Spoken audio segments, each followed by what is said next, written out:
روحانی قرآن پاک کو تفسیر کے ساتھ سننے کے لیے ہمارے چینل رفیع اکرم آفیشل کو سبسکرائب کریں اور پاس میں دیے ہوئے بیل آئیکن پہ کلک کریں اور ایسے آنے والے ہر ایک ویڈیو کو فل واچ کریں اور اپنے دوستوں کے ساتھ شیئر کریں۔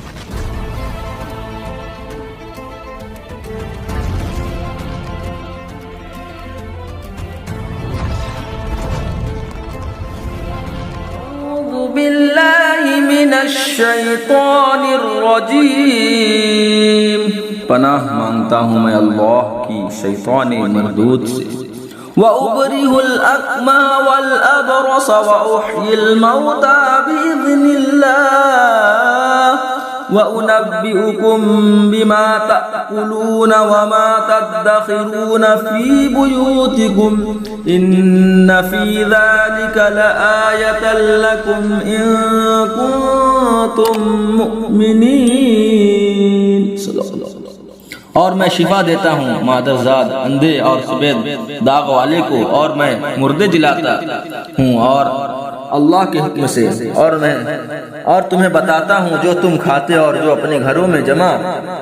کر رکھتے ہو۔ بے شک ان باتوں میں تمہارے لیے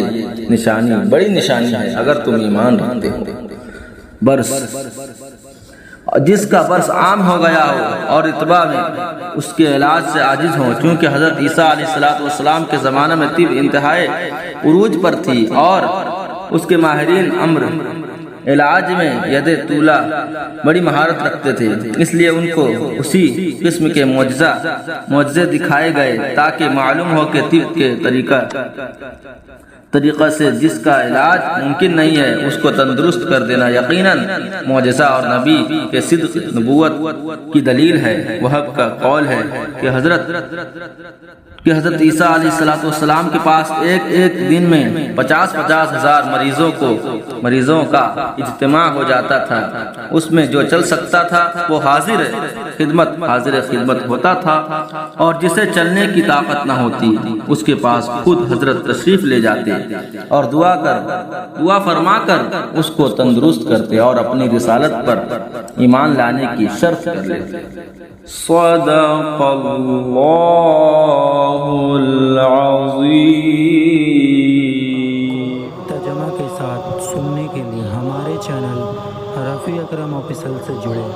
اور پاس میں دیے بیل آئیکن پہ کلک کریں اور ہمارے چینل کے آنے والے ہر ویڈیو کو پورے فل واچ